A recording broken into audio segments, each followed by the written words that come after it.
Story time. This is your warning. It's not about a happy ending. እንደተባለው ከተማ ማድረበት ነው። ለፈረንጆች አዲስ አመት ኢትዮጵያ መጥቶ ነው የተገናኘ ነው። He is really handsome. Like በጣም ወንድ ነው። ኖርማሊ ቀይ ወንድ አይመቸኝም። ጥቁር ወንድ ነው ብዙ ጊዜ ፊዚካሊ አትራክት የሚያደርገኝ፣ ግን በጣም ወንድ ነው። በጣም ጎርናና ነው ድምፁ። ትከሻው በጣም ሰፊ ነው። ላይክ 39 አመቱ ነበረ። ማርች ላይ ነው 40 የሞላው። 4 ዲግሪ አለው። ከ80 ሀገራት በላይ ትራቨል አድርጓል። ሶ ኢንተለጀንስ አለ።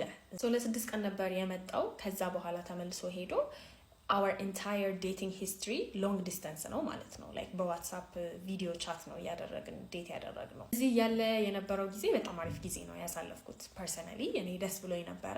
አንድ ቀን ብቻ ስሊፕ አፕ አደረገ። እሱ ምንድነው ተቀጣጥረን ላይክ ከሰዓት እንገናኛለን ተባብለን፣ እሱ ሽሮ ሜዳ ይሄድ ነበረ ጥለት ለመግዛት ማለት ነው። የኢትዮጵያ ጥበብ በጣም ይወዳል እና እሱን እንደጨረስኩኝ እነግርሽና እንገናኛለን ተባብለን፣ ከዛ በኋላ ስጠብቀው ምንም ቴክስትም አያረግም አይደውልም። ከዛ በኋላ ቴክስትም ሳረግ ሪስፖንድ አያረግም እና ጨነቀኝ የሆነ ሰዓት። ኦ ማይ ጋድ ይሄ ሰውዬ የሰው ሀገር መጥቶ ምን ሆኖ ነው ምናምን ብዬ ላይክ ተጨነኩኝ ሁላ። ከዛ ማታ ላይ በጣም ደክሞኝ ነው እንደዚህ እንጦጦ ሄደን ምናምን ብሎ ነገረኝ። እናም ላይክ ማታ ነው ኦልሬዲ ያንን ኮሚኒኬት ማድረግ ያለብህን ዊንዶ ሚስ አድርገዋል። ላይክ ከሰዓት ነው የተባባለው። ቢያንስ ምሳ ሰዓት ላይ ከ7 እስከ 8 ባለው ሰዓት ላይ እንደዚህ አይነት ነገር ተፈጥሯል። ስኬጁል ቀይረናል። ሶ ሜቢ ነገ እንገናኝ ኦር whatever it is ኮሚኒኬት ማድረግ ነበረብህ። እኔም የራሴ ህይወት አለኝ።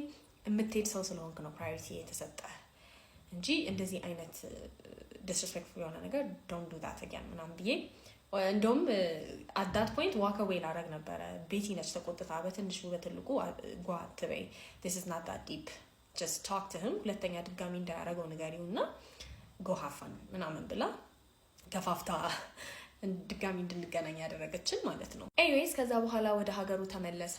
ከመመለሱ በፊት እሱ በጣም ሲጨንቀው የነበረው ነገር ምንድነው ኮሚኒኬት ማድረግ አንችልም ሎንግ ዲስታንስ ስለሚሆን እና አንቺ ደግሞ በጣም በትንሽ ነገር፣ ምክንያቱም እንዳልኳችሁ ይሄ ልክ ማታ ላይ ጠብቆ ካንስል ሳያደርግ አይ በቃ አልፈልግም ምናምን ብዬ ስለነበረ ትንሽ ፈራ ነገር እና እንደዚህ ቶሎ ውሳኔ የምትወስኝ ከሆነ ሎንግ ዲስታንስ በጣም ይከብዳል፣ አይሆንም። እና አሁን ሲሄድ እንዴት ነው ምን ሆኖ ላይክ ፕሮሚስ ሚ ምንም አይነት ነገር ካስቀየምኩሽ ውሳኔ ከመወሰንሽ በፊት ኮሚኒኬት እንደምታደርጊ ፕሮሚስ ሚ ምናምን ብሎ ነው የሄደው። የነበረው ኮንዲሽን ደግሞ ምን ነበረ ሲሄድ as soon as you get uninterested let me know። ምክንያቱም ምን አይነት ትሬንድ አለ ሎንግ ዲስታንስ ሪሌሽንሺፕ ላይ ኢቭን ፍላጎቱ ሳይኖራቸው ያዋሯችኋል፣ ይደውሉላችኋል፣ ቀኑን ሙሉ ስልክ ላይ ነው የምትውሉት። ለምን? ብቸኝነታቸውን ለመቋቋም። እሱ ደግሞ በጣም ብቸኛ ሰው ነው።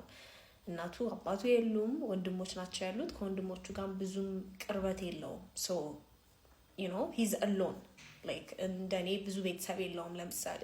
ስለዚህ ቢዚ አይደለም። ቢዚ የሚያደርገው ስራና ትራቭል ማድረግ ነው። ስለዚህ የሆነ ሰውን ቦታ ቁጭ ብዬ ማሞቅ ስለማልፈልግ ለሚ ነው ፍላጎትህ እኔ ላይ ያለ ፍላጎት ሲቀንስ አሳውቀኝ እና ይሄንን ፕሮሚስ ግባልኝ ብዬው ነው የሄደው። ከተለያየን ጀምሮ ማለትም ከፕሌን ላይ ከወጣ ጀምሮ ቪዲዮ ይልክልኛል፣ ፒክቸር ይልክልኛል። በየሰዓቱ ያለበትን ስታተስ ያሳውቀኛል። እኔ ምንም ሳልጠይቅ በጣም ኮሚኒኬት ያደርጋል ባይ ዘ ዌይ እና I love that about him። like ያንን ፓርት በጣም ሪስፔክት አድርጌው ነበረ። ባት ስራ ሲሄድ እናወራለን፣ ምሳ ብሬክ ሲወጣ እናወራለን፣ ከስራ ወደ ቤት ሲመለስ እናወራለን፣ ሊተኛ ሲል እናወራለን። የምናወራቸው ነገሮች ደግሞ የባጡን የቆጡን አይደለም። like future goals እናወራለን፣ ስለ ቻይልድሁዳችን እናወራለን፣ የሚያስደስተን ነገሮች like you know አንድን ሰው ዲፕሊ ለማወቅ የሚጠቅማችሁን አይነት ጥያቄዎች ወይ ከኔ ወይ ከሱ ይመጣል እና በጣም ማለት ጭንቅላቴን ስቲሙሌት የሚያደርገው አይነት ኮንቨርሴሽኖች ነው የምናደርገው። I also love that about him። red flag number 1 ከሄደ በሳምንቱ ባዮ ቤት ውስጥ ሆኖ አያዋራኝም። ወይ መኪና ውስጥ ነው ወይ ቢሮ ውስጥ ነው ወይም መንገድ ላይ ነው የሆነ ዋክ ምናምን እያደረገ ነው እንጂ መኖሪያ ቤት ውስጥ የሚኖርበት ቤት ውስጥ ቁጭ ብሎ ስልክ አውርቶኛ አያውቅም። ቪዲዮ ማለት ነው። አዛይ ኦኬ ዋትስ ጎይንግ ኦን ምናምን ብዬ ብዙም አላሰብኩበትም፣ እንደዚህ ዲቴይልም አላሰብኩበትም። ግን ምን አልኩት መሰላችሁ?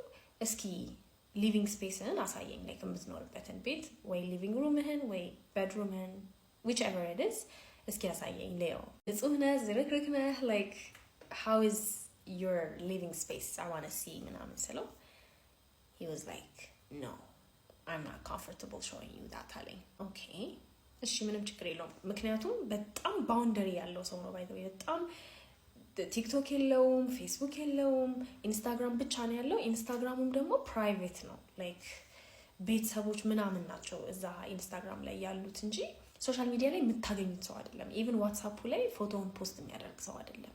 በጣም ባውንደሪ የሚያስጠብቅ ሰው ነው።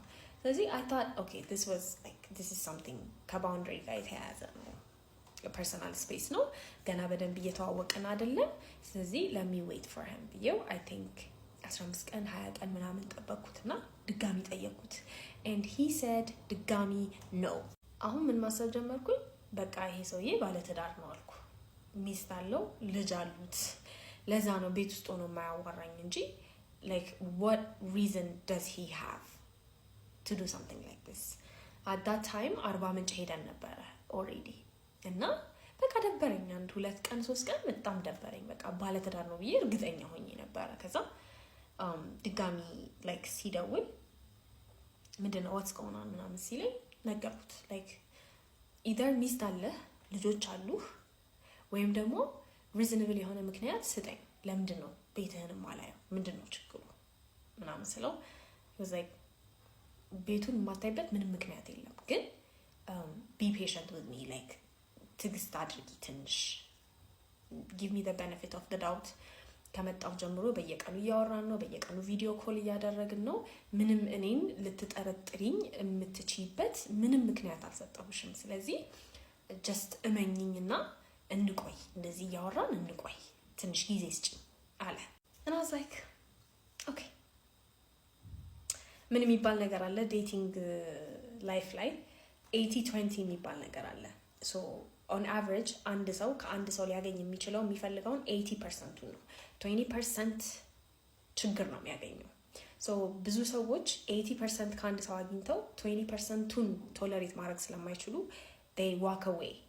so I don't want to do that. like 20% ያጣሁት ነገር ስላለ እዚህ ጋር በጣም የተመቸኝ ነገር ስላለ እሱ ይበልጣል። ስለዚህ let me be patient ብዬ አረፌ ተቀመጥኩኝ። እዛ ደግሞ ስናወራ ምን አይነት ነገር ተረዳሁኝ፣ ይሄ ለሰው መርዳት ለሰው ማድረግ የሚባለው ነገር ብዙም አይመስጠውም። like out of his way ሄዶ ለሰው ማድረግ አይመቸውም። even የጓደኞቹ ልደት ምናምን ፓርቲ ተጠርቶ ስጦታ ይዞ የማይሄድ አይነት ሰው ነው። እና like I was talking to him, I was like that's your friend, like what do you mean ምንም ነገር ይዘህለት አትሄድም? ሁሉም ጓደኞቹ ስጦታ ይዘው ሄደው እሱ ብቻ ስጦታ ይዘለት አልሄደም፣ ለጓደኛው ለአብሮ አደጉ ማለት ነው። እና ምን አስበህ ነው ምናምን ስለው እኔ እዛ መገኘቴ ራሱ ስጦታ ነው አለኝ። and I was like oh my god shame ያዘኝ። ግን I was like okay like normally እንዳለው ለማያውቀው ሰው ብዙ እርዳታ ምናምን የሚረዳ ሰው አይደለም፣ እንደዚህ አይነት ሰው አይደለሁም ብሎኛል።